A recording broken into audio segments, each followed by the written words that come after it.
super duper satisfied, 100%. Alam mo yung gumuhang mundo ko. Ako, bye-bye late. Thank you so much, Tacho Brian. Sobrang tuwang-tuwa talaga yung client natin dahil eto guys, hindi niya in-expect talaga yung buhok niya na magawa ng paraan. Dahil eto yung sinasabi ko sa inyo, pag nag-DIY kayo, kailangan nyo talaga na magtanong kayo sa pinaka-trusted hairstylist nyo kung ano talaga ang mas better at hindi yung mga makapit na color. Dahil once na pumunta kayo ng salon, masisisi nyo talaga ang hairstylist once na mag-back job. So eto, nag-strand test muna ako. Yan yung parang nag-line na brown.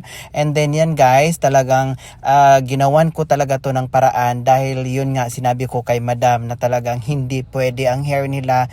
Pero yun sabi niya is malayo pa sila, galing pa silang Leyte.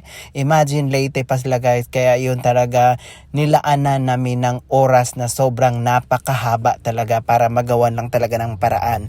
Para ma-wash out yung pinaka-black niya, tapos yun mag-blend yung pinaka-white hair niya. Dahil yun yung pinaka nakakatakot talaga tingnan, at yung white hair mo once na humaba na siya, kung black yung base na color is magiging black and white. So obvious na obvious talaga. So kinakailangan pag meron tayong white hair, meron talaga siyang mga color. Kahit hindi siya fashion color or meron lang talaga siyang mga shade color na brown.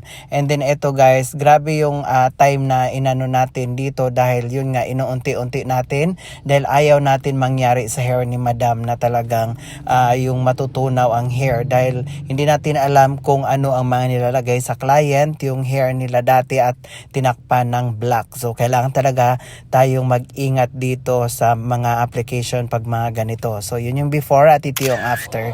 Tingnan nyo after guys, grabe, napakaganda na talaga. At nag-blend yung pinaka hair color niya mula sa roots. Tapos eto guys, tingnan nyo naman yung blending ng color at yung pinaka shadow roots niya sa mismong pinaka tuktok niya sa roots. Grabe yung ano niya, yung tuwa. So sobrang saya niya talaga guys, talagang mapapasayaw ka talaga dahil grabe yung ano. Tingnan nyo yung pinaka yung roots niya guys, nag-blend talaga yung white hair niya. So eto yung pinakaharap niya guys. O say, diba, napaka-beautiful transformation. Tingnan nyo naman guys, ito super black talaga pero nagawa ng paraan na talagang bumagay sa kanya yung color. So, once na umaba yung pinaka-regrowth niya guys, hindi na siya obvious na obvious. Ito yung sinasabi ko na mas maganda talaga kung meron siyang fashion color o yung mga color talaga yung pinaka-base color natin once na marami tayong white hair. Super duper satisfied, 100%. Wow! Thank Thumbs you. up, of course. Kasi hindi mo talaga in-expect kanina, no? Grabe. Ang laki ng pinagkaiba. So, yung sinabi ko na, ay ma'am, hindi talaga magawa ng paraan. So, anong napifeel mo? Para akong na broken-hearted. Alam mo yung gumuhang mundo ko. Oo. Sobra. Kasi etong hair niya guys is talagang makapit talaga yung black niya. So, ginawan lang talaga ng paraan na hindi niya in-expect na maging ganito yung color niya. Diba? So, taga saan ka nga, ma'am?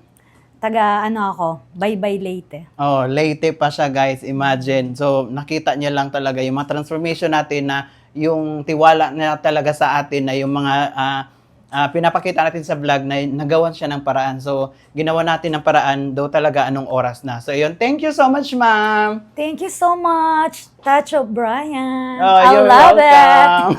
it. Super Diba? ganda. Hindi ko to itutulog. Irarampa ko yan. Yes, dapat lang.